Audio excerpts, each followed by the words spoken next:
Assalamu alaikum warahmatullahi wabarakatuh. Kwa majina naitwa Dr. Mustafa. Mimi ni dokta ninayetibu kwa kutumia mitishamba pamoja na dua. Naam, ndugu zangu, leo naleta elimu hii. Hii ni elimu azimu sana. Naombeni ndugu zangu wa Kristo, ndugu zangu wa Islam, munisikilize kwa umakini sana juu ya hili somo ninalolitoa hapa sasa hivi.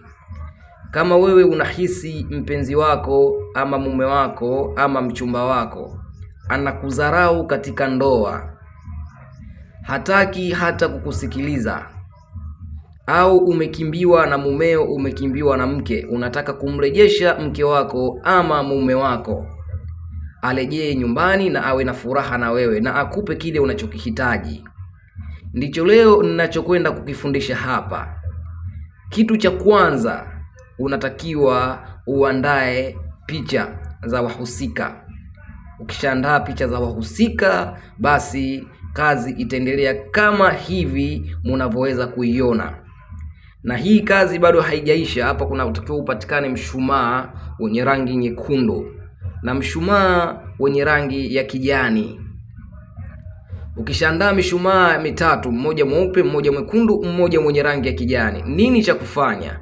Utaandaa Hatam Suleiman ya bin Daudi, utachola juu ya hizo picha, utachola na Bismillahirrahmanirrahim, utaiandika Bismillahirrahmanirrahim, ila katikati juu Hatam Suleiman, chini liwe jina la mhusika. Umeona na chini kabisa utamalizia na Bismillahirrahmanirrahim, na chini kabisa utafunga na Hatam Suleiman. Sawa, kwenye picha zote.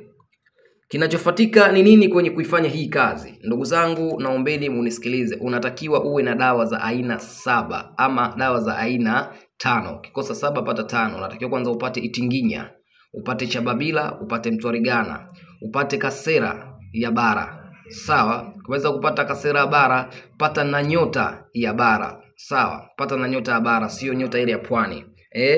Pata na panga rubona. Ukishapata panga rubona, pata na itetemia. Ukishapata na itetemia, basi ukikosa itetemia, tafuta kuna dawa inaitwa kasuku. Ukishapata dawa hizo, utazimwaga juu kama nilivyoweza kumwaga mimi. Huku unasoma visomo vyako.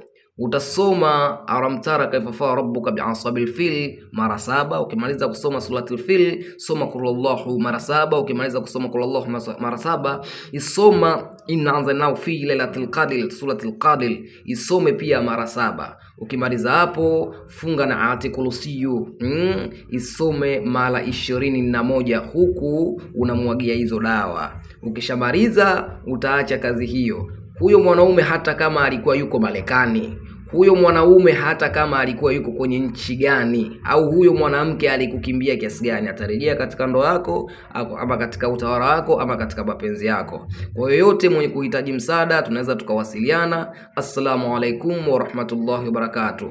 Kunipata mimi unaweza ukapiga alama ya jumlisha 255 763 93 92 91. Usisahau kusubscribe YouTube channel yangu, kulike na kucomment pia, ili uweze kupata vipindi vyangu mbalimbali vya tiba pamoja na dua. Kwa mwenye kuhitaji msaada wa aina yoyote, dawa za biashara, dawa za mapenzi na kadhalika, basi usisite kuwasiliana na mimi. Kama una maradhi, kama unahitaji pete za bahati, pete za magnetic field na pete za mvuto wa nyota, kila kitu kinapatikana kwa Dr. Mustafa. Assalamu alaikum warahmatullahi wabarakatuh.